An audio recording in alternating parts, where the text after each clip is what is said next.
Good afternoon. Thank you for attending today's webinar, Managing Your Career and Maintaining Marketability in Senior Roles. My name is Astrid Lovelace, and I'm the Sector Networks Manager for ACCA. Before we begin, I'd just like to cover a few housekeeping points. At the bottom of your audience console are multiple application widgets. Some of these are already open, including the Q&A, Twitter, and resource list widgets. If you have any questions during the webcast, please use the Q&A widget to submit your question. We will answer questions at the end of the session.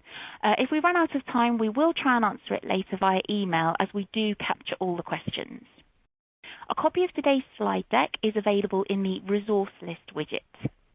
You can expand your slide area by clicking on the maximize icon on the top right of the slide area, or by dragging the bottom right corner of the slide area.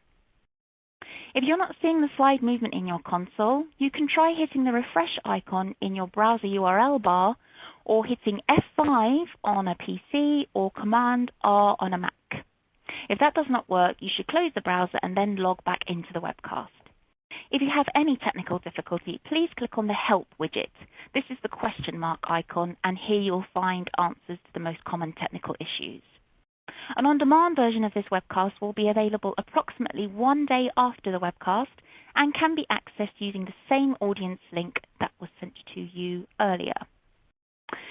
That's the housekeeping out of the way. I'd now like to introduce you to our speaker, Simon Gray, who is founder of Career Codex.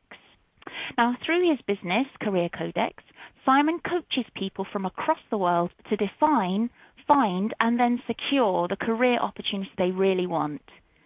He's the published author of 3 books: Super Secrets of the Successful Job Seeker, Super Secrets of Successful Executive Job Search, and Super Secrets of the Successful First-Time Job Seeker, all of which continue to receive outstanding reviews on Amazon.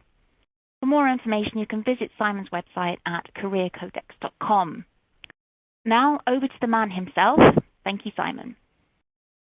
Thank you very much, Astrid, and it's a pleasure to be back at ACCA HQ here in London. I was down here in February earlier on this year to talk about how the job market really works and how to position yourself to stand out from the crowd. And today, I'm going to build on that topic and talk specifically about managing your career and maintaining marketability in senior roles. So going to build on some of the themes that I covered off earlier in the year, but very much gear it towards those of you in senior roles looking to make a transition or a change. And one of the challenges, of course, or 3 of the challenges, of course, with senior roles is that the higher up the organization you go, there tends to be less opportunities, and where those opportunities do exist, they're fiercely contested. If you think about a typical business, there'll be one CFO, and further down, there'll be more qualified accountants, but perhaps only one CFO at the top. So it becomes more and more competitive. Secondly, you become more specialist naturally as you go on with your career, and the size of organization that you work for, if you're not careful, can sometimes pigeonhole you from making the moves that you need to make.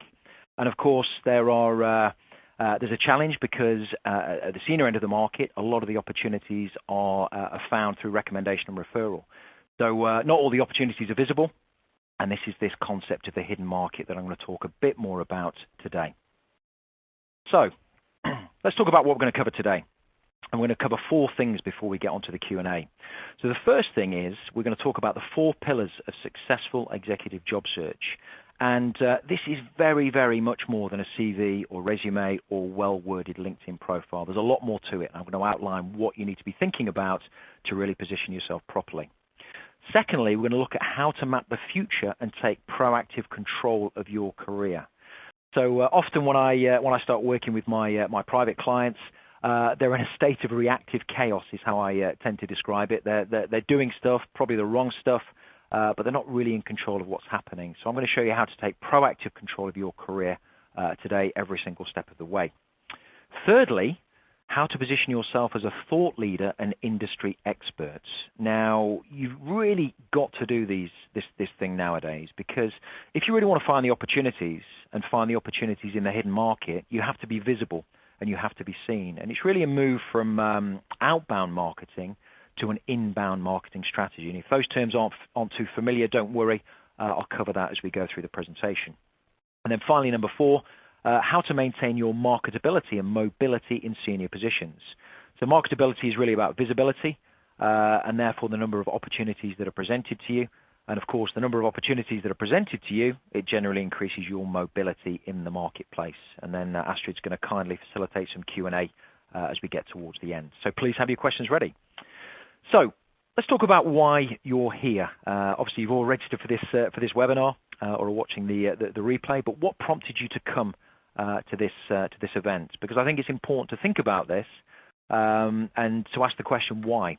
What are you trying to achieve? What kind of content, what kind of information are you trying to get? What kind of move are you trying to make in terms of your career? And generally, there's 3 types of move people are looking to make. And hopefully one of these will be applicable to you. The first one is they're looking to move jobs within their discipline or sector. Secondly, career change, often called executive transitions, where you move to a new discipline or a new sector. And generally, this is perceived as more difficult. There's various reasons it's perceived as more difficult, and I'll happily take a question on that at the end. But in reality, it's not that difficult, not that much more difficult than moving within discipline and sector. And then finally, career advancement. So, there are career opportunities with the organizations you currently work for, and there may be opportunities that you're looking to take advantage of within the organization that you currently work for rather than leaving. And the stuff I'm going to talk about today is relevant whatever it is you're trying to do, whatever it is, one of those 3 things that you're trying to achieve. But it's important to know what you're trying to do, because what you're trying to do will inform what you need to do to get to that end result. So a bit of background, and Astrid's kindly given me a very nice and warm welcome. Just going to say a few things just to give some context. And from time to time, I jump on live webinars. And one thing I'm always keen to understand is who the person is talking to me and why I should maybe listen to them. So very quick bit of background. I'm a qualified accountant. I trained with KPMG, qualified back in 2000. I then spent the next 10 years or so in the recruitment industry, first as a consultant, and then as a business owner, starting my own recruitment business in 2008, 2 weeks before Lehman Brothers collapsed. So pretty tough time, but grew that business, used a lot of the strategies that I now advise my clients on in terms of job search, because job search is a business, to make that business a success, and that business is still going strong today. What I'm going to talk about today is in part based on this real-life experience. This is not textbook theory, albeit I am a published author of 3 books. And the catalyst when I was running my own recruitment business was that I would see lots of people walk into my office that I knew I had the knowledge to help, but being a professional recruiter, I had to make a judgment. Can I place them or can I not place them in the immediate future? So I wrote my first book, Super Secrets of the Successful Job Seeker, did very well on Amazon. This led to the formation of Career Codex. I've then written 2 books subsequently, one for people in the executive job market, and more recently, this year, for the executives of the future. So these are people who are looking for their first move, having left school, college, or university. And I'm pleased to say that the books have got some pretty good 5-star reviews on Amazon. Please go and check it out. The stuff I'm going to talk about today, particularly in Super Secrets of the successful executive job search, is very, very relevant indeed. One thing I wanted to mention, I think it's always good to bring a bit of personality and a bit of outside work experience to the table. About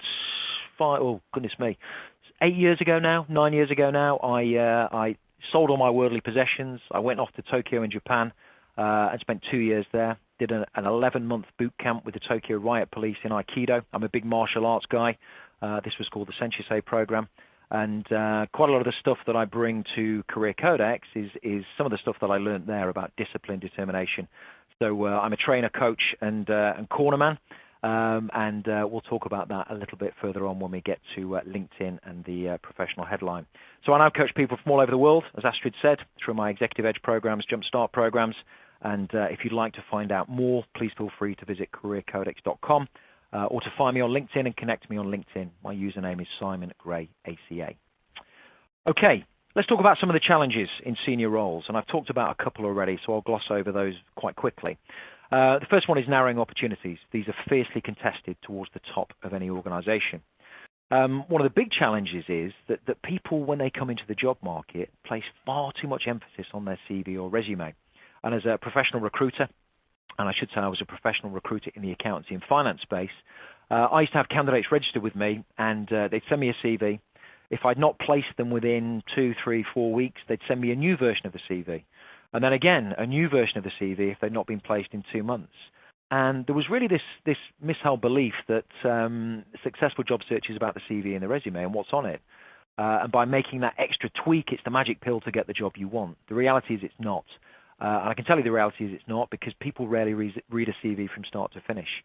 And this is quite a bold statement, but it's probably true. I would say my 10 years experience in recruitment, I have probably never sat down and read a CV from start to finish for any candidate, because there simply isn't the time. And with the volume of candidates out there looking, you have to do something different to stand out as a candidate to get the attention of a recruiter or an employer in the marketplace. Brings me on to the next point. Most people, when they come into the job market, do what everyone else is doing. And that means register with job boards or with executive recruiters. Now, this is a strategy, and it should be part of your strategy, but it's not the only thing that you can be doing. And this is quite reactive, because you're relying on a third party to do the job for you. And really nowadays, you can't afford to sit back and wait. You've got to make it happen for yourself and take control of your own career. The next point as to why getting that next senior position is challenging is because it often takes people out of their comfort zone. Job search is a profession, and you've got to learn this profession. You've got to run your own business, which is you finding your next position, whether that be external to your current organization or internal in your current organization. And what it really means is you have to take different action to everybody else to get different results. But different action often pushes people out of their comfort zone. Comfort zone is only temporary. If you stay outside of your comfort zone for long enough, your comfort zone expands, and then you've got a new comfort zone to push against. So I'll talk a bit more about that as we go through. The other thing people do when they come onto the executive job market is they often leave things to chance. Now, we all work in business, and what we do in business is we plan. We put a plan together, we then execute that plan, we monitor our progress against that plan over a period of time, and we look at outcomes. We're moving towards a clearly defined target. But when it comes to job search, what people tend to do is they come onto the job market, they know they want to leave their organization, find a new position, but they're not quite sure what they really want to do. Even if they think they know what they want to do, in reality, when I work with my clients one-to-one, it tends to be that they're not that clear. But you have to get really clear as to your destination of travel. You need a clear focus, so you know who to go and talk to, and you know how to talk to people to resonate with them to get a favorable response. So you really need a plan. Which links to the last point. Job search takes time. You may be really lucky and find your next position, 2, 3 days, 2, 3 weeks. But the reality is, at the top of the tree as an executive candidate in the marketplace, it can take 3 months, 6 months, maybe 9 months, which means you have to have realistic expectations of the time it will take, because otherwise it can be very, very disempowering. And thinking back to the course I did in Japan, this was an 11-month boot camp with the Tokyo Riot Police. We trained 4 hours every day for 11 months. It was pretty brutal. And we used to get people coming from all over the world to watch what we were doing. And what they'd say is after the class, and I'd hear them, having observed, they'd say, "Oh, I could do that." And they were absolutely right. They could do it, but they could probably do it for 1 day. Could they do it for 11 months, 4 hours a day, 5 days a week? And that's what you have to prepare for. Not necessarily 11 months, but you have to prepare for a realistic period of time to take action on a consistent basis. And what you have to prepare for as well is rejection. Rejection is just part of the process. So the psychology piece here is to say that you've got to expect rejection. Don't expect you're going to do A and get B all of the time, but expect if you do A on a balance of probabilities, you'll get B some of the time. So it's moving from a certainty mindset to a probability mindset, which is very difficult sometimes to do. And focus on the process, not the prize. Keep the destination in mind, but don't obsess over the destination. Focus on your process and doing your process each and every day to advance your fortunes in the executive job market, and the prize will take care of itself. So let's talk the 4 pillars of success. And I did this on the webinar back in February, but I'm going to just cover this off because it doesn't start with a CV or resume. What it starts with is what I call the job market environment, which is understanding how the job market really works. And understanding and recognizing that there is this place called the hidden market where high probability job opportunities always exist. And I'll talk more about that in a moment. The next element is psychology. Cover this in a bit of detail. This is about taking personal responsibility for everything that happens to you or doesn't happen to you in the job market. It's also about focusing on the process, not the prize, so you can keep going long enough to get the end result. And one of my private clients gave me some feedback after he completed one of my programs, and his realization kind of describes the realization that people need to go through in the job market to get the result. And he said, I realized through the process and through thinking differently that it wasn't the job market that needed to change, it was me that needed to change. And if you think about it, he's absolutely right. You can't change the job market. The job market is the job market. Some days it'll help you, some days it will hurt you. The only thing you can change is how you position yourself, your attitude to it, and how you respond to what comes your way. Really, really important. And when people ask me what's the most important thing about successful job search or successful career management, it is always down to psychology. It's what goes on between your ears, what you believe, how you think, and how you choose to act as a result. Thirdly, talked about planning. Before you write your CV, before you even enter the job market, you've got a plan. You've got to know what your destination is, what kind of organization, what kind of role, what kind of location. I'm going to talk about this in a bit more detail shortly, but time is an important factor as well in terms of your planning. And then, of course, the process, which you'll be familiar with. You need a CV and resume, cover letters, how to get in front of decision makers, social media strategies I'm going to talk about today, professional networking, interview skills, and offer negotiation. And I outline those 8 steps to success in my book, Super Secrets of Successful Executive Job Search, if you'd like a bit more information on that. So let's talk a bit about planning. And as I said earlier, in business we plan. When it comes to our own job search, we often fail to plan, and planning really goes out of the window, often because we're doing it in our spare time and we don't dedicate enough time to really plan and think about what it is we want to do. Probably the most important thing we should be planning. So the first thing you need to do when it comes to mapping your future is clarify your destination. And let me use a quick analogy here. The weekend is fast approaching. Imagine your friend turns up at your house and says, jump in the car, we're going to go on a trip. Now, the chances of you turning up somewhere that you want to turn up or you expected to turn up are quite slim. You're relying on somebody else to take you on a journey. You don't necessarily know where you're going. And if your approach in the job market is solely job boards and executive recruiters and you've not really thought about your destination, that analogy holds true. Reality states that if you want to get to where you want to get to, first of all, you've got to decide where you're going. And to use the analogy of the weekend trip away, you've got to get behind the steering wheel. Get your friend out from behind the wheel, put them in the passenger seat. You get behind the wheel, put the sat nav on, put the postcode in, and know exactly where it is you're going. And the sat nav will tell you pretty much how long it's going to take to get there. There's going to be some bumps in the road, quite literally, traffic jams and this, that, and the other. But you can be pretty sure that if you're clear on your destination, you get behind the wheel, you're going to get to where you need to get to. And the secondary message here is it's not about being totally flexible. The worst candidate for me ever to place in my recruitment company was the one that said, I'll do anything. I wanted a candidate who was focused and knew what they wanted, because then I knew how to position them and how to introduce them to my clients. Second point here in planning, establish the time it will take. If it's unrealistic timescale, it's going to be disempowering. If you say it's a month and actually it really is 3 months, well, month 2, month 3 are going to be pretty depressing. So I talk about calendar and investment time. Calendar time is how long it probably takes you at your level. And investment time is how much time you have to dedicate to your job search each and every week. And I suggest that you do this at similar times. You don't overstate this. You build a habit, because if you build a habit, you're going to do it for the long term, not just the short term. You then have to document your plan. If you don't write it down, it holds no meaning. And you review this plan daily. And your plan describes your destination in detail. It describes what you'll do on a daily basis, what I call your daily action plan. And it also has a built-in discipline mechanism.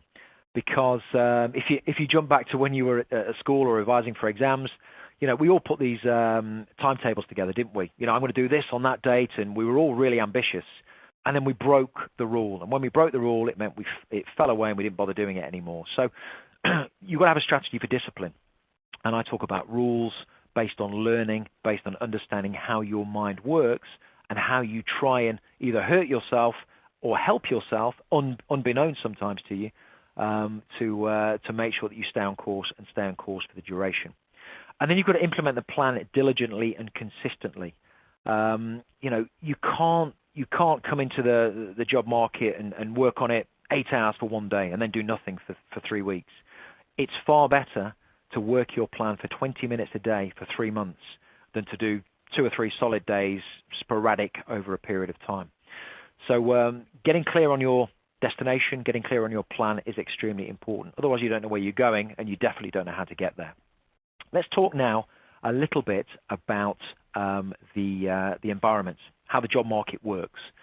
Now, when an employer comes to hire talent into their business, they generally don't go out to executive recruiters or job boards first and foremost. And I know this because I sat in a recruitment company for 10 years. And my clients, normally when they approached me, had already tried to do the job themselves. What they tend to do is have 3 conversations. And if they need to recruit, a new CFO, let's say, first thing they'll do, they'll go and talk to their peer group. Who do they know? I'm an accountant. I know lots of other accountants. If I needed to recruit a CFO for a business I ran, the first thing I do is explore my network. And I ask the question, who do you know? Then it's out to the extended network. Who do you know? Your lawyers, advisors, people that aren't in the friend circuit but are in the associate circuit, and you ask them. And you ask these people because there's a reason. You don't necessarily want to go out to executive recruiters or job boards because it's going to take you more time. There's pain in terms of time. There's also some level of pain in terms of uncertainty. Because if you go to a job board, you hire somebody you've got no experience of previously, well, you might get a result, and you try and work this out through the interview process, but there's no guarantee that the person who turns up on day one is all they claim to be, because the interview process is a game. And if people are very good at selling themselves, it's very hard sometimes to get under the skin. Cost also. If you engage the services of a recruiter or a job board, it's going to cost an employer some money. And for those 3 reasons, if an employer can hire through conversations 1 and 2, peer group or extended network, well, it can be quicker. There can be an implicit recommendation, because if they're asking for a recommendation here, then people don't generally recommend people that aren't any good to people that they know, because it's going to come back and bite them. So there's a bit more certainty about the appointments, and of course it's a lower cost strategy. So conversations 1 and 2 are really the hidden market. And as a candidate in the marketplace, you'll never see those opportunities unless you play in the hidden market. And I'm going to show you how to do that today. So if you are reliant as a candidate in the marketplace on conversations 3, you're kind of reactive. But if you play and choose to play in the hidden market to get into those conversations 1 and 2, this is where you take proactive control of your job search and your career. Okay, very quick illustration of the hidden market. So the left-hand side is what everybody does, job boards, professional recruiters. The grey lines illustrates the fact that not everyone sees the hidden market. There are 2 routes to the hidden market. You go direct to employers because you know what kind of employer you want to work for, and you approach them in the right way, in a very different way to everybody else. Or you use what I call market makers. And market makers are well-connected individuals in a particular profession, industry, sector, or locality. They're introducers. You build a relationship with them, and they are the people in the hidden market who are being asked by employers in conversations 1 or 2, who do you know? And when you go direct to the hidden market, essentially what you do is use a framework that I call the Job Seeker Dichotomy, which is about you taking personal responsibility, but it's also about you in any conversation, first and foremost, not making that conversation about you and your need for a job. It's always about the other party first, because that's what's going to resonate, that's what's going to get their attention. So it really is a balanced portfolio of activity. Yes, you should use professional recruiters, but 33% of your time, or a third of your time, should be direct to employer, and a third of your time should be leveraging the power of market makers. This moves you from a state of reactive chaos or lack of control to proactive control, where you've got more control over what you're doing. Psychologically, that's more empowering. You're more likely to do it for longer. And market makers, I talked about starting my recruitment business in a recession. Market makers and building market maker relationships is how I made my business work, even probably in one of the toughest times during the financial crisis. That's how I got paid. That's how this business is still alive and kicking today, because I knew as a business person I needed to tap into the hidden market, and as a candidate looking for your next position, if you want to achieve the success that you deserve, that's exactly where you need to play too. Okay, believing is seeing. Okay, let me talk to you about this diagram. And this illustrates the psychological element of successful job search. If you look at the left circle, if you come into the job market, this is a representation of what you'll see if you look at job boards or register with recruiters. So the X's represent individual opportunities.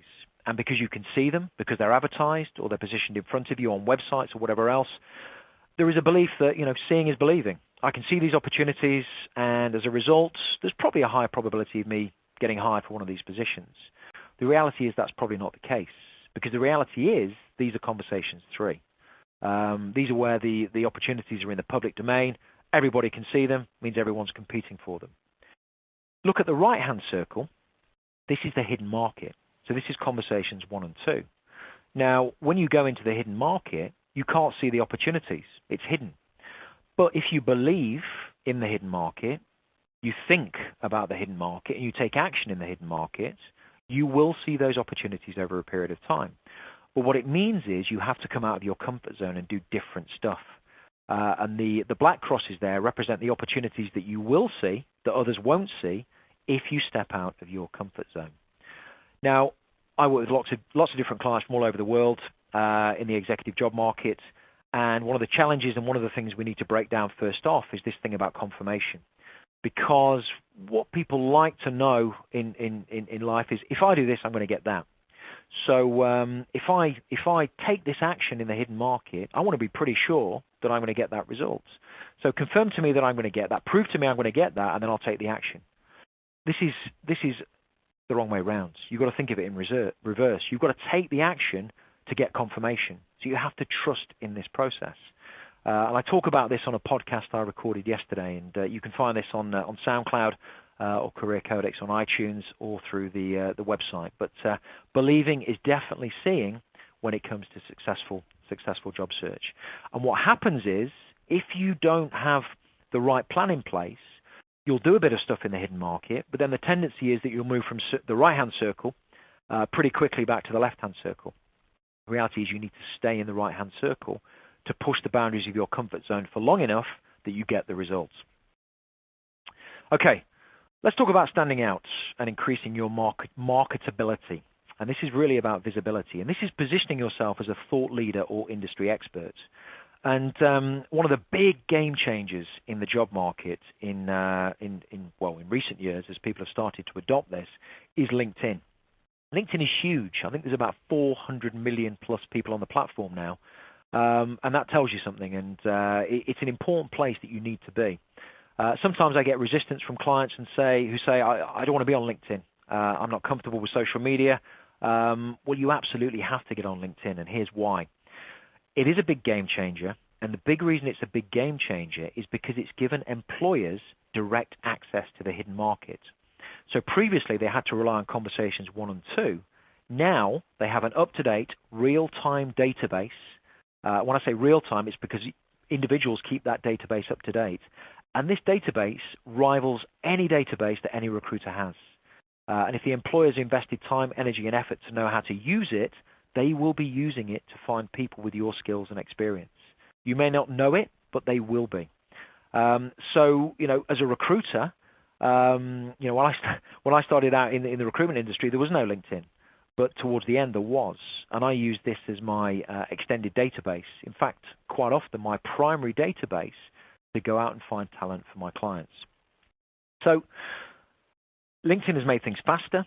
It's supercharged an employer's ability to go out and find the skills and experience that they want. It's taken things online and to a certain extent out of the physical world, which has made it faster. Through LinkedIn, there's an implicit recommendation because you can have recommendations on your profile. You don't tend to have those on your CV. And those recommendations, of course, are written by third parties. And there's also this thing called contacts in common. So, for example, if I didn't know Astrid, I connected to Astrid on LinkedIn, and I was thinking of talking to her about an opportunity. If I saw that she knew somebody that I knew, that gives me some comfort that we've got a contact in common. I can maybe explore with that contact in common what Astrid is really like. So it's a really, really great way to build that implicit recommendation and to reduce the uncertainty associated with any hire. And of course, it's a low-cost solution. Now, there are various premium packages on LinkedIn. There are various reasons that you would pay for a premium package. You don't necessarily need to do that, and everything I'm showing you to do today, you don't need the premium package for. If you have a question about why you might want to pay LinkedIn some money and go onto one of the premium platforms, I'll happily deal with that at the end. And certain employers do that, and I've recently done that, but for a very, very specific reason. Okay, let's talk about marketing. So let's talk about traditional marketing first, and let's take this away from job search into the real world. And we all watch TV. We all see the adverts in between the programs that we like to watch. Nowadays, we can fast forward if we choose to. If we're on a Skybox and we've had it on pause, or as my father-in-law does, he just turns the sound down. So we tend to ignore mass marketing, and we ignore it because it doesn't speak to us in a language we understand. It speaks to the masses and not to us as individuals. And the message really with traditional marketing is see my products, see my service, buy my product, buy my service. And we've all filtered this out because it's everywhere, so we tend to ignore it. And the internet, of course, has changed the game for us as consumers in the real world, because before we decide to make a purchase, for a sizable purchase, we tend to research online. If it's a car, we research online. We read the reviews. I've just booked a weekend away with my wife. I've researched on TripAdvisor to know whether I'm going to somewhere I really want to go to, and I want third-party verification that it's going to be a great experience. So the consumer now has a load of power. So traditional marketing doesn't work. And what you'll find brands and organizations are doing now is doing a different strategy whereby instead of selling, they're educating, they're helping. They're helping consumers to make informed decisions, whether that decision ultimately means that they come and buy that organization's product. And I call this the higher cycle. So from top left down to top left across to the right, down to the bottom left across to the right. This is see me, like me, trust me, hire me. So traditionally, job search, going back to job search now, was all about see my CV, hire me. Doesn't work anymore. What it's about now is see me, like me, trust me, hire me. And social media has given you a huge opportunity to go out there and adopt this kind of thinking. And this really is what people call inbound marketing. So it's about you going out there and creating a position online, become a thought leader, industry expert, and over time, people will start to resonate with your content. And when it comes to hiring, they're going to come and talk to you ahead of somebody else. I've used this strategy in my own business, Career Codex. I would say 99% of my clients come from this strategy. I do a weekly blog post, podcast, and video, and I get 3 to 4 inquiries every single week. I don't know who these people are. I've not engaged with them directly. They're in the hidden market, but they see the content. It resonates. It positions me as a thought leader, and as a job seeker in the executive job market. That's how you have to position yourself in your industry space, and that's where the opportunities will come from. And it's not necessarily just the online space, by the way. You can do this by public speaking, by getting out there at networking events, offering your time, expertise to educate rather than sell your services or sell your experience. And I mentioned earlier the executive job seeker dichotomy. In the first instance, when you go out there into the marketplace, it shouldn't be about your need for a job. I was talking to Astrid earlier about a search I did on LinkedIn yesterday, and in the UK, within my reach on the platform, which is quite sizable, there are 14,500 people with seeking new opportunities as their title, as their current organisation. That's not the right message to be putting out there. The right message to be putting out there is your skills and experience, but doing it in a helpful and educational way. So let's talk now about how you do that on LinkedIn specifically, and we can do some questions on other social media platforms towards the end. So 2 things you need to do on LinkedIn. The first thing you need to do is to create an attractive shop window. And I want to talk to you about 5 things that you absolutely have to get right as a bare minimum. And these are the things often people get very, very wrong. The first thing is a professional photo, and it has to be a professional photo. That means a professional photographer, and that means that you're wearing the right kind of kit for your industry sector. So for me, as you can see my picture there, I've got a jacket on and an open neck shirt. If you look at my eye line and my shoulders, you'll see that I'm pointing towards the left. And what that means is if you look at my eyes, and as human beings, that's what we naturally gravitate to, that's encouraging you, if you can imagine my profile, to take a look further down the platform at my profile. The mistake people often make is they have their direction of eyesight looking over to the left. And landing on the profile, it's kind of encouraging me to leave their profile and go and visit somebody else's. It's a small point, but it's an important point. And all of the points I'm going to talk to you about, they're small nuances, but if you package them together, it makes your profile stickier. It makes your profile more appealing to the reader. Professional headline, hugely important. You've got to get the professional headline right. And you can see my professional headline is Executive Job Search Trainer, Coach, and Cornerman. Now, there are keywords in there. I'm an executive, that's a keyword. Job search, that's a keyword. Trainer, coach, that's a keyword.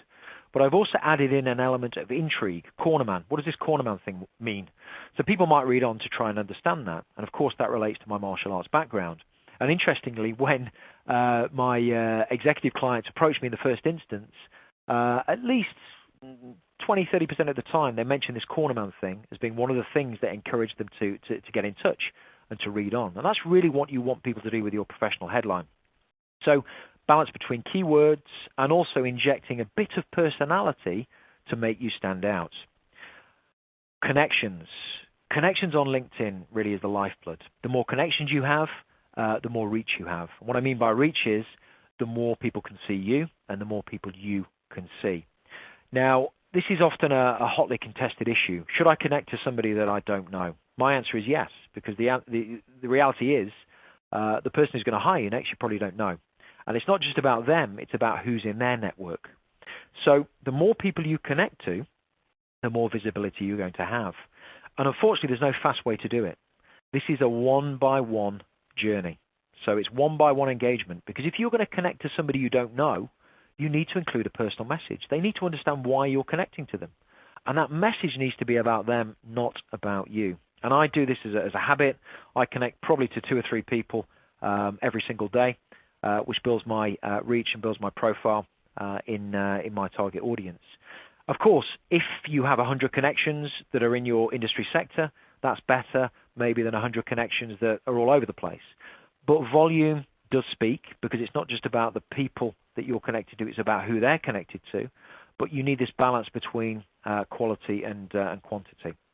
And groups, which I'm going to talk about in a little while, is one great way to get in front of the right people with the right in the right industry sector that you're looking to move into. Skills and endorsements. You have an opportunity to select on the platform 50 skills that you want to be endorsed for, and you can select your top 10. That gives an executive recruiter a quick snapshot as to what you believe your key skills are. And it's important for search purposes on LinkedIn's Advanced People Search. And I've already mentioned recommendations. You need to get recommendations for at least every single role. My advice with asking for recommendations, don't just do it through the platform. Phone people up and ask them to recommend you and explain to them why it's so important. Because if you phone them up and you personalize it on the telephone, they're more likely to do it for you. Let's talk about LinkedIn now as a proactive engagement tool. So this is where you've created the shop window, and using the shop analogy, you don't just stay in your shop with an attractive shop window. You actually go out there into the high street and you get people to come back to your shop. That's the analogy there. So a few things you can do. There's a lot more things, but these are some of the primary things you can do. You can do status updates, and what you can put in your updates is curated content. What I mean by this is every single day there's lots of content out there on the web that is talking about stuff that's important in your industry sector. And you can curate this. So you can find an article. You need to read it to make sure you agree with it. And then you can share the link through your status updates with your connections, your first-tier connections. And if they share it, your second-tier connections will see it. And if you do this on a regular basis, people start to come back to you as a source of useful information. Articles. You can create your own content. And I was talking to Astrid earlier about this. You know, LinkedIn, underneath your profile box at the top, this is where LinkedIn puts published posts. That's telling you and everybody else that published posts are important. And essentially this is blogging. This is where you communicate an opinion about your industry sector, about stuff you know about, and people will read it. I get all of my executive clients to do a published post once they're on my Executive Edge program. And some of them find it really difficult because they've never done it before. We're back to the comfort zone again.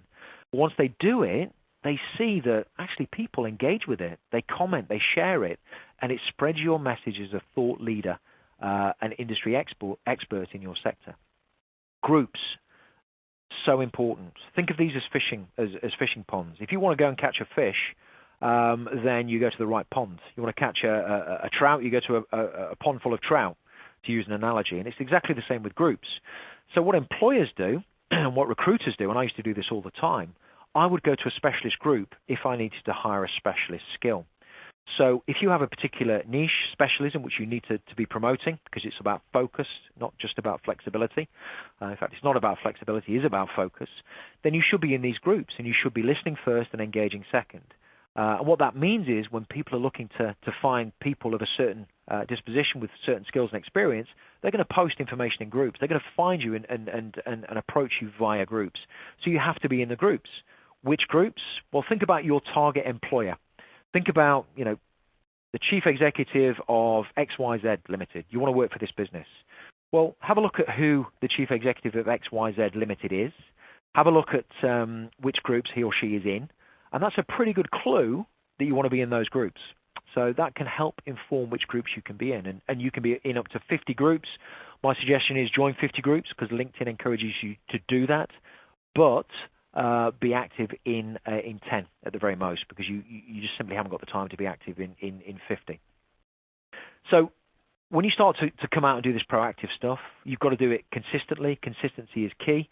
I do one of these every single week. And I can promise you that people will be looking at it. And if you struggle to think what to put, just think about what some of the issues are in your industry sector at the moment, or what some of the opportunities are. What are the trends? Put a piece together on that. Comment on it. Have an opinion. Have an opinion. It's so important. This is not where you deliver a corporate message. This is where you deliver an opinion and some personality. Marketability. Okay, so first point here, and marketability is about visibility. The first thing you need to do is to build brand you. Don't build brand anyone else. Build brand you. Okay, decide what you stand for. What makes you tick, what your opinion is, and have an opinion. And you is capitalized here because it means something. It means yell out uniqueness. Don't try and be somebody else. Everybody else is taken. Be yourself. Communicate what you want to communicate to resonate with your target audience, and you'll get a good result. Don't try and please everybody. I post stuff that people disagree with. That's great. 50% of the people may disagree, but 50% of the people it will really resonate with. So you can't try and please everybody. You need to go multi-channel. So you need to be in the physical world. So this is networking, as an example.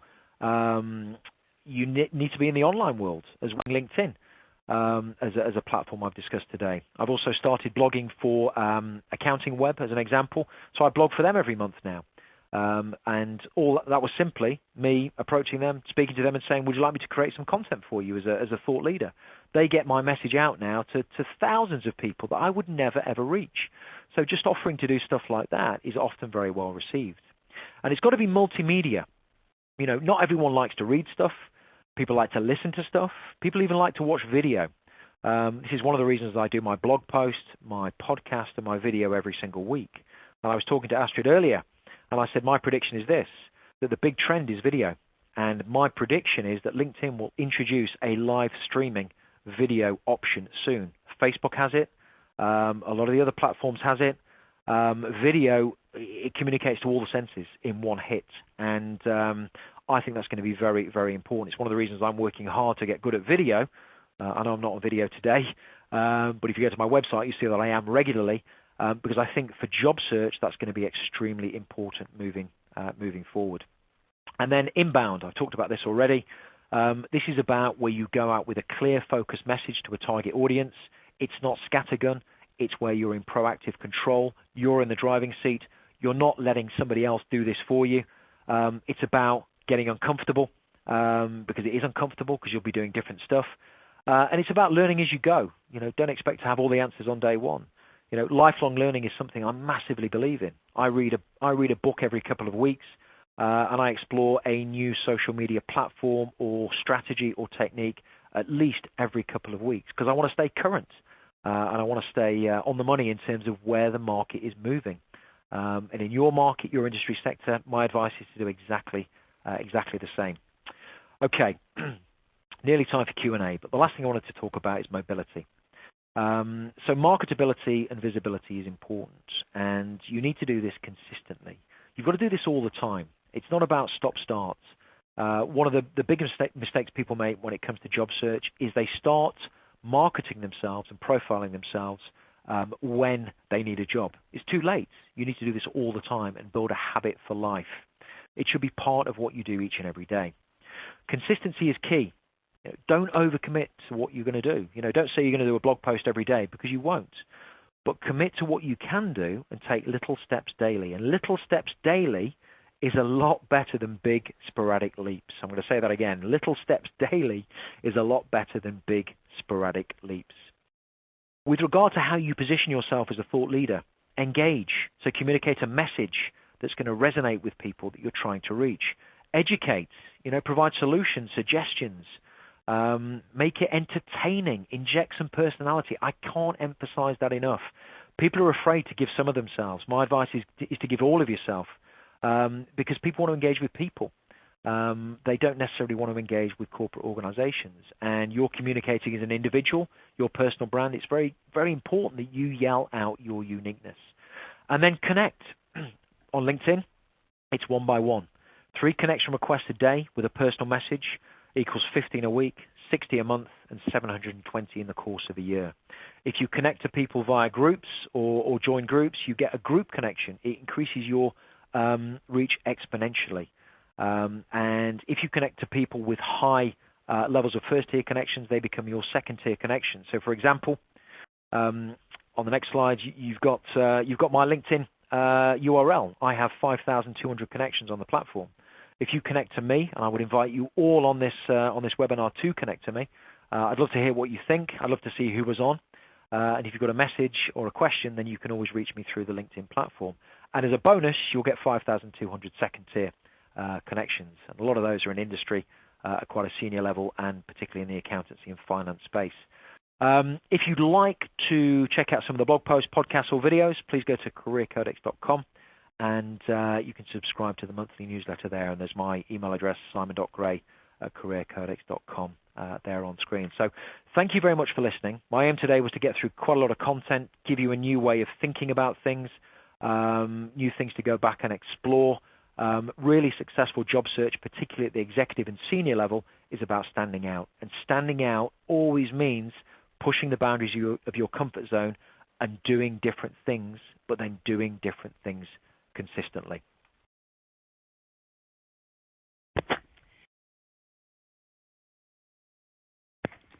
Okay, Simon, that was excellent. Thank you so much for your presentation. I'm just going to see if I can link you back into the call because we've got a few questions that I wanted to put to you. So I'm just going to excuse us while we just log back in. There's always got to be a technical issue. 2, 2, 3.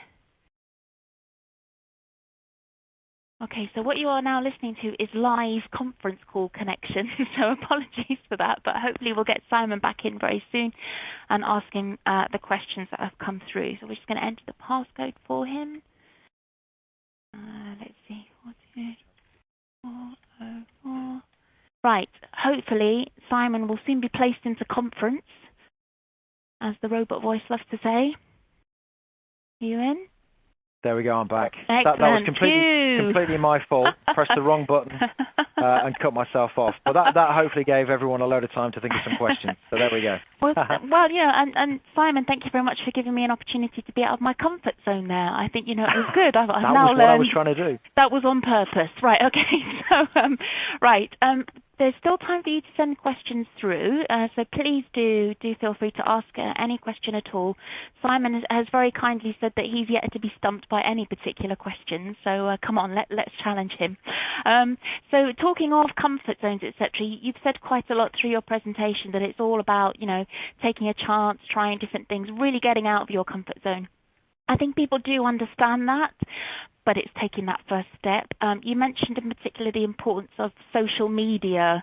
It's quite scary out there, the virtual world, but as you say, putting a bit of your personality out there, etc. How would you recommend overcoming this nervousness about being active on social media? That's a great question. It's one of the challenges most of my clients face at the outset, even some of the very senior clients that I work with who've never used social media before.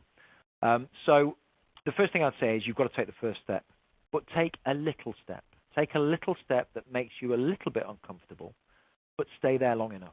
So don't just do something once and stop.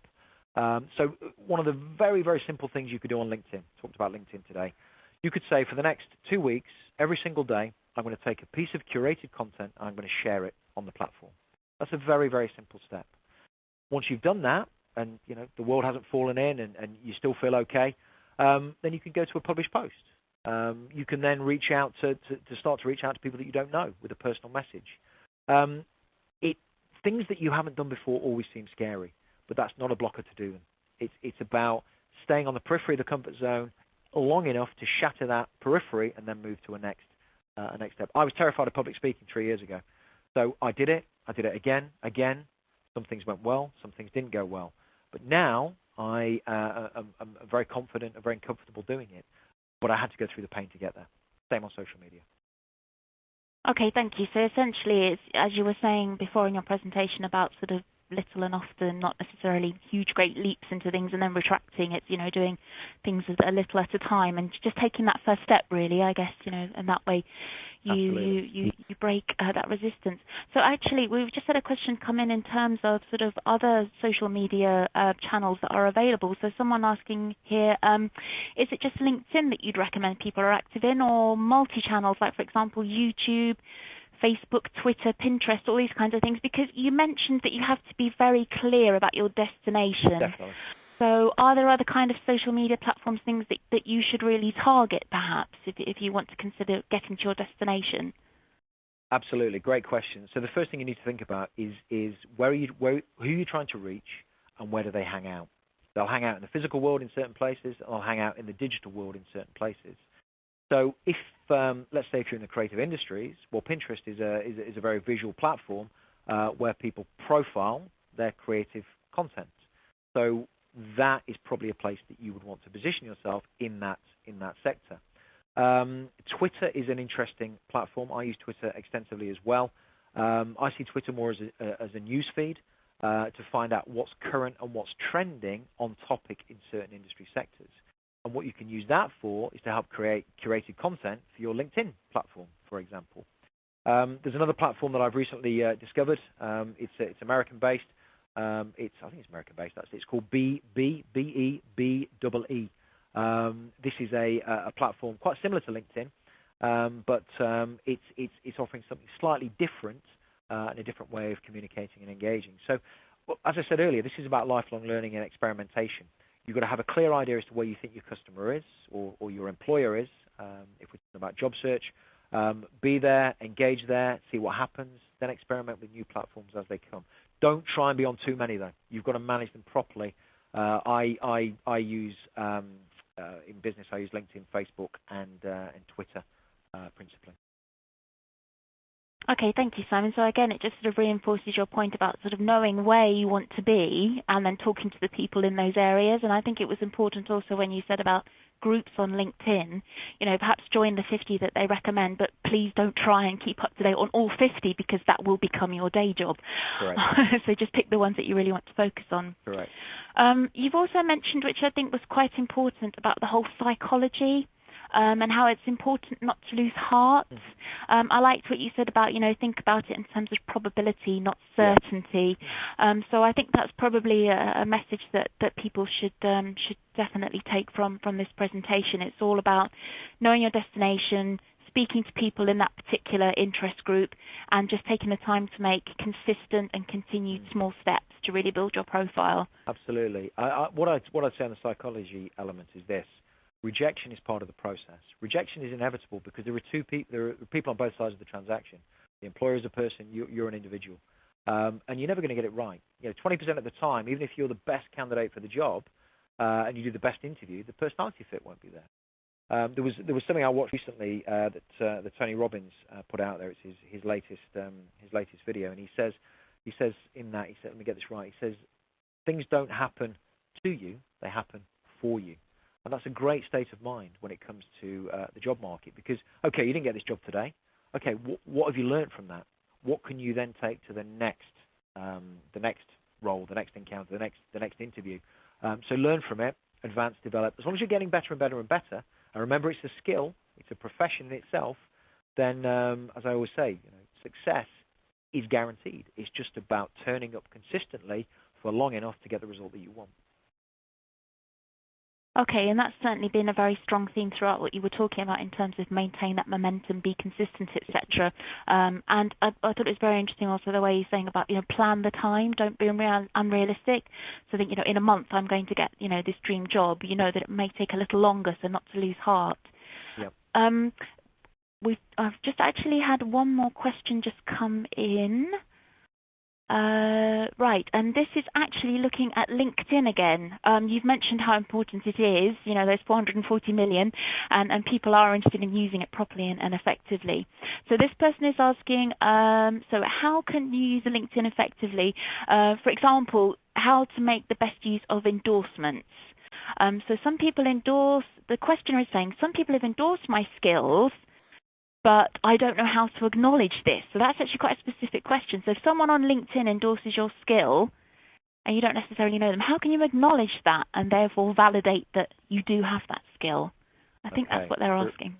Yeah, no, really good question. Endorsements is quite important, and you can use it in a multitude of different ways. So if somebody endorses you, you will get a notification on the LinkedIn platform. If you go top right near your picture, there's your notifications tab. It will tell you who's endorsed you for what. It is courteous to go back and say thanks for endorsing, but don't use the LinkedIn automated thank you for endorsing me. Make it personal. Have a look at their profile. And sometimes people endorse me for stuff. People endorse me that I've never met before. Sometimes. So have a look at their profile. Make it personal. Find something in their profile that you can comment on. Okay, so that's how you build it. That's how you build engagement. That's how you build interest. The other thing you can use endorsements for is if you're trying to engage with somebody you don't necessarily know and you want to build that initial relationship. One of the first things you can do is view their profile. They will have a notification that shows that you viewed the profile, and providing your professional headline is on point with where you're trying to get and it resonates with them, they're likely to view back. I do a lot of this. And the other thing you can do is you can endorse them. You don't necessarily know them. It doesn't matter. This is basically saying, I've had a look at your profile. LinkedIn's prompted me to endorse you. I'm just going to click a button and say yes. Doesn't mean you have to know that. Obviously, if you've worked with them, the endorsement has more validity. But essentially, that's a recommendation. So you can use it for a few different purposes. And recruiters and employers will look to see how many times you've been endorsed, because that gives them third-party confirmation and comfort that you actually can do what you say you can do on the profile. Okay, good point. Good question. Thank you there. So we just have a couple more minutes. No other questions coming through at the moment. So I suppose I would just time for another reflection. I liked what you were saying about in terms of the yell out your uniqueness. I thought that's a good way of thinking about it because, as you say, you need to get out there and promote what you do. And I thought it was interesting you said about injecting a little bit of personality into a profile and this whole corner man thing. As you say in yours, it kind of is intriguing. Yeah. So I'll read more about this person. So, okay, fine. There's no more questions that have come through. We've just come to the end of the webinar. Thank you very much, Simon, for a very informative presentation. Thanks for having me. Thank you to everybody for attending. Yeah, thanks so much for coming back. This will be available on demand as well, so you will be able to listen at a later date. Simon's very kindly said, please do connect to him via LinkedIn, and as he said, that automatically links you to lots of secondary contacts, so your network will expand exponentially.